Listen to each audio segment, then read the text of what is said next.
Olá, o meu nome é Hisoka e eu tô aqui para mostrar para vocês hoje um jogo chamado The Legend of Zelda: A Link to the Past, que mistura ação com aventura RPG, desenvolvido e publicado pela Nintendo para as plataformas Super Nintendo, Game Boy Advance e Virtual Console, com um modo de jogo apenas single player.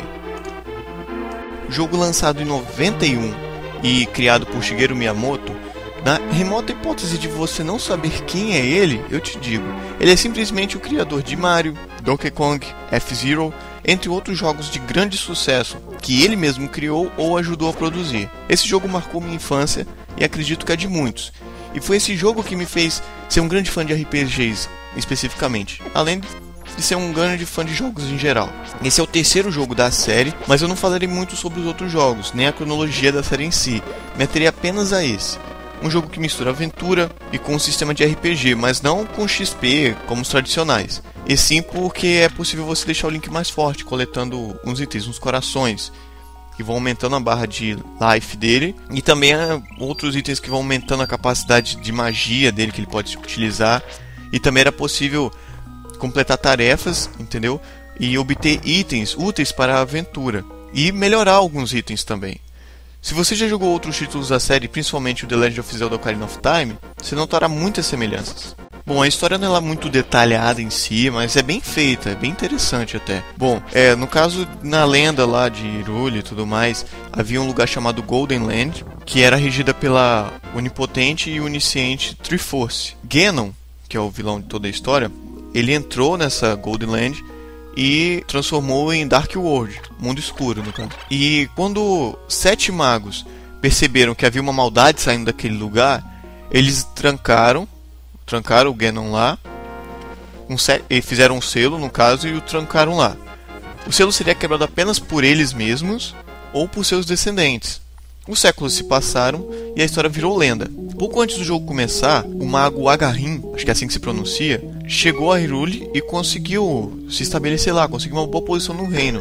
Ele mata o rei e passa a perseguir os 7 descendentes dos magos para quebrar o selo. No início do jogo, um jovem rapaz chamado Link é despertado por uma mensagem telepática de Zelda, que diz que ela está trancada no calabouço e tudo mais, e pede para salvá-la.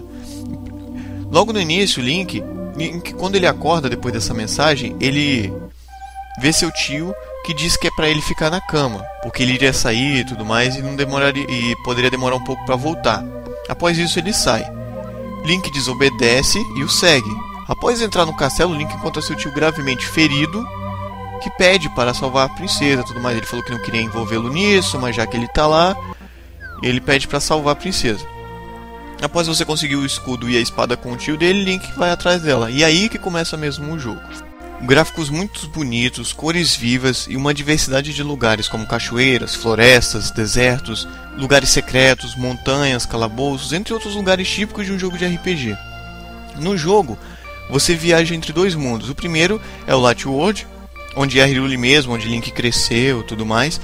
O segundo já foi The Golden Land, Sacred Realm, no caso, lugar sagrado lá, mas se tornou no mundo das trevas, Dark World. Quando Ganon, no caso, adquiriu a Triforce. Dark World é uma versão corrompida de Hyrule. A água é uma cor verde lá, meio escura, tudo mais.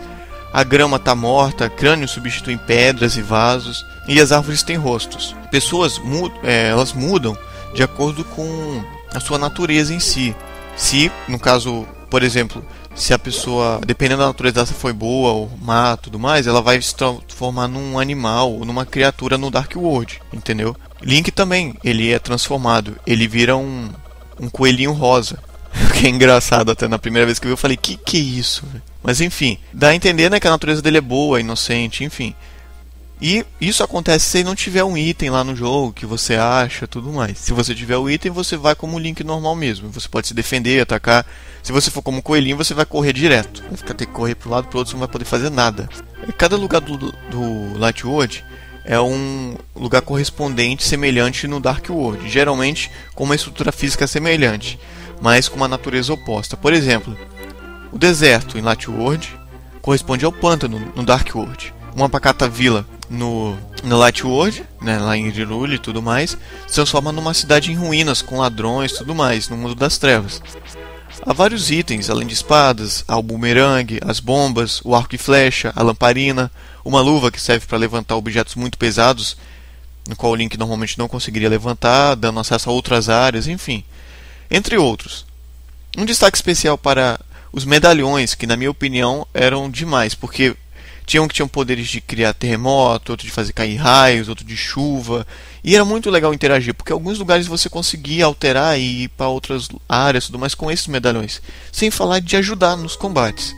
Só que eles gastavam uma quantidade considerável de magia. E os NPCs eles têm histórias interessantes, e alguns servem como proposta para tarefas que ajudam o Link a melhorar a saúde, melhorar alguns itens, além de conseguir outros itens.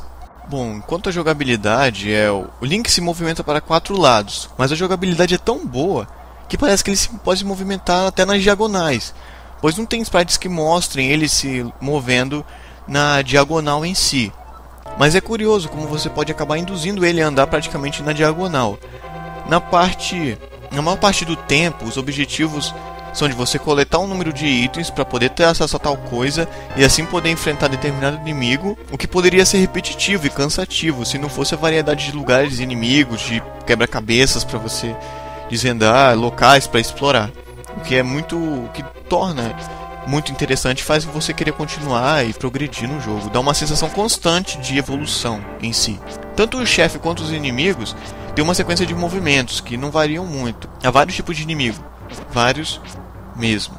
Alguns eles são difíceis mais pela velocidade que agem do que realmente em si por serem difíceis de fato.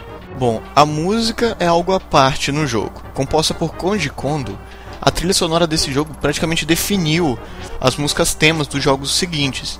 Muitas dessas músicas foram usadas em outros jogos da série, como Ocarina of Time.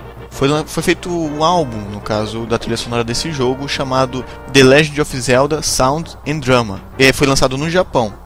O disco tem 44 minutos de duração e apresenta versões arranjadas de uma seleção de temas do jogo, juntamente com uma faixa bônus, isso no disco 1. No disco 2 é 54 minutos com as músicas originais em si, sem nenhuma alteração nem nada. Ou seja, a trilha sonora de The Legend of Zelda já é uma marca registrada de toda a série e é consagrada sem dúvida alguma. Amada pelos fãs da série, que lembram do jogo, lembram dos lugares, onde quer que estejam ao simplesmente ouvir uma música sequer. Os efeitos dos jogos também são muito bem diferenciados, muito bem trabalhados. Para muitos, esse é o primeiro jogo da série, pois trouxe inúmeras melhorias em relação ao primeiro jogo, até o segundo também. Eu não citei muito o segundo porque ele é totalmente diferente. Para muitos que já conhecem ou não, o segundo é mais em plataforma, entendeu? Fugiu totalmente dos outros jogos em si. Mas enfim, esse daí trouxe inúmeras melhorias, tanto no gráfico quanto na jogabilidade em si. E daí que a série começou a se tornar o que ela é hoje. Eu mesmo conheci primeiro esse jogo e fiquei fascinado com sua sensação de liberdade e tudo mais, na época, no caso, né, que ele dava, pois era possível acessar um mapa com uma visão aérea que mostrava os locais onde era possível chegar, tudo mais, fora os locais secretos que existiam. Quando eu vi esse jogo, eu realmente fiquei maravilhado com ele. Eu não tinha o cartucho na época, eu aluguei.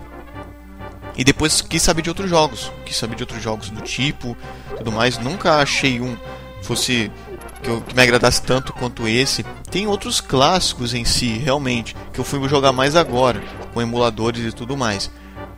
Mas que desse tipo aí, desse estilo de jogo, que você vai andando sem precisar ser de turno, sem nada, realmente foi uma coisa muito legal pra época. Na época, como eu falei, eu só conseguia ter acesso a um banho de cartucho. Então, dos jogos que eu joguei, esse daí foi o melhor pra época e não achei nenhum outro igual, nem parecido. Sensação de novo, de algo realmente surpreendente que eu nunca havia visto antes, só tive quando tive o Nintendo 64 e tive o The Legend of Zelda Ocarina of Time. Mas aí já é outra história. Em 1990, a revista oficial da Nintendo nos Estados Unidos, a Nintendo Power, realizou um concurso, onde o vencedor do concurso, no caso, aparecia no jogo. O vencedor foi Chris Houlihan, que teve uma sala secreta inserida no jogo. A sala possuía vários rupes azuis e uma pedra que dizia o seguinte: meu nome é Chris Houlihan. Esta é a minha sala secreta, mantenha ela entre nós, ok? Ou mantenha esse segredo entre nós, não lembro exatamente. Houve uma mudança no que diz respeito aos sinais religiosos. Na versão japonesa mostravam sinais cristãos. E na versão ocidental os símbolos foram substituídos pela Triforce, enfim, símbolos característicos do jogo mesmo, sem nenhuma referência a uma religião existente. O cartucho do jogo permitia salvar o progresso, assim como Donkey Kong e Super Mario, o que é realmente um adianto, tendo em vista o tamanho do jogo. Quando eu joguei, eu vi o fechamento do jogo, eu vi uma cena que eu fiquei achando por muito tempo, levando em consideração que era um guri, que era uma criança ainda, que parecia a Mônica e o Cascão. Não foi eu apenas que pensei ter visto isso, eu que pensei que era eles. Realmente foi uma galera que pensava isso também. Eu conversava com as pessoas, com os outros guri da época, e eles falavam que parecia mesmo. Eu sei que não é, mas bem que parecia. Abaixo no vídeo eu vou deixar o link de um vídeo que mostra o encerramento do jogo, o fechamento dele e tudo mais. Uma dica, coloquem logo na parte, nos 3 minutos e 4 segundos, que vocês já vão ver logo do que eu tô falando. Então espero que tenham gostado da análise, desculpe se errei alguma informação, se eu omiti alguma coisa também. Fiquem à vontade para colocar nos comentários alguma informação que vocês saibam. Não se esqueça de avaliar e comentar sempre com respeito. Se você não está no canal e gostou do vídeo, gostou dos outros também, se inscreva. Abraço a todos, até mais.